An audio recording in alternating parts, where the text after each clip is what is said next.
Hello everybody, it's me, Rabbit Bones, and today I'm going to be talking about the psychology of dreams. I have been reading Sigmund Freud's interpretation of dreams, and it's been really interesting because he talks about how dreams are actually wish fulfillments, and it actually explains a lot of the dreams that I've been having.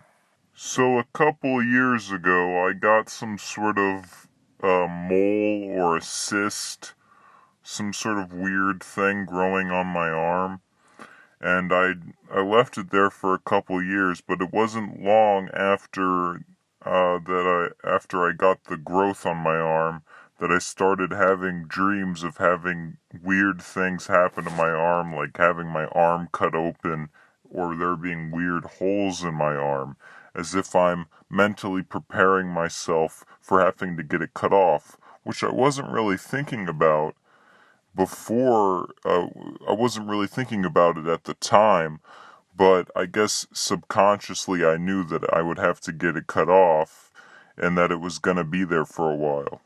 Another example of dreams being wish fulfillments is that when I was a kid, I really wanted to go to college because college, my parents told me, was an important thing, and that I would need it if I wanted a good job.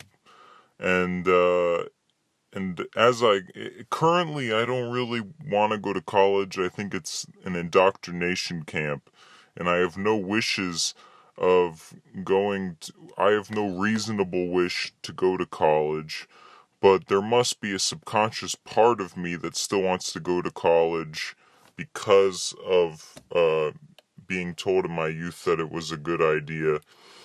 And so I have dreams where I'm in college. And this must be some sort of wish fulfillment to a younger version of myself that I no longer agree with. There's another example of wish fulfillments in dreams, including my family members, where I'm told that I'm going to go over to my dad's for the summer, then I'll have a dream that I'm at my dad's house.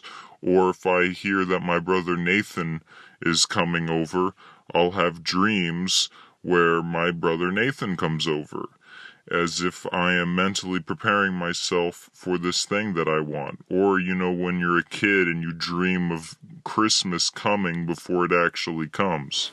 Something that Sigmund Freud says in his interpretation of dreams is where he's talking about a dream he has where he gets two people confused with each other, and he doesn't understand why he gets those people confused with each other until he realizes that he must actually think little of his friend's intelligence, which leads me to something that's not quite dream related in my case, but I often confuse people's names together.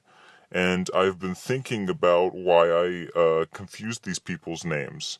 Now, my first example is going to be Savage Gamer and Vintage Weeb, two people that I get confused with each other quite often, and I didn't understand why, but now I think it's because I think little of both of their intelligence. I think that they're both uh, lacking in certain areas. I mean, Savage Gamer's a lot dumber than Vintage Weeb, but I'm just saying that the association is clear in this case.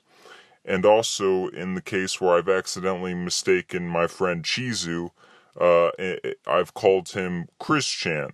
And this is a big insult to Chizu because Chizu is way smarter than Chris Chan. Chizu knows a lot about history and politics and is a very smart person. He just has a very repulsive sense of humor and has some kind of autism.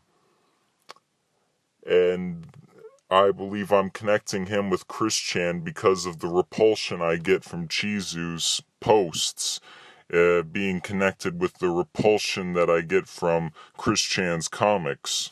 Now, these dreams that I'm about to bring up might seem like a contradiction to the wish fulfillment theory that Sigmund Freud has, but I will further explain why that would be a wrong interpretation.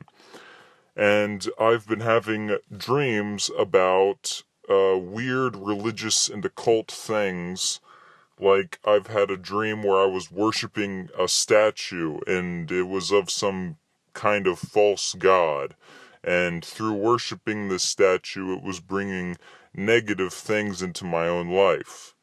And while this dream might seem more like a warning, if anything, as if my dream is telling me, hey, you need to stop worshipping false idols, which I don't worship any weird occult things. I'm just very interested in the occult. What I think that the dream is actually tapping into something like how I find these concepts so interesting that I might accept detrimental things into my own life out of pure curiosity. Like I might accept these ideas, these occult ideas, because of a curiosity, despite the negative consequences that they could have on me mentally, much like a curiosity for drugs, despite the negative consequences of doing drugs. Sometimes it is possible for your dreams to reveal a secret masochism to yourself, and which dreams where negative things happen to you or in your own life could mean that you have a desire to lose, or you have a desire to feel pain. There could be this masochistic tendency underlined in your dreams, or even that you want to lose something because you realize that the emotional attachment to that thing is what gives you your own unhappiness. So you know that by losing that thing, you would actually wind up being happier in the long run. A very obvious example in the wish fulfillment of dreams is that you might experience sexual dreams.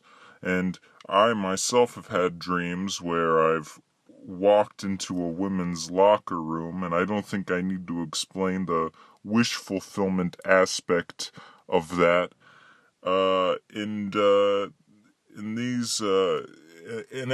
all dreams, in some way, are inherently sexual, as in most human desires are sexual in some sort of nature.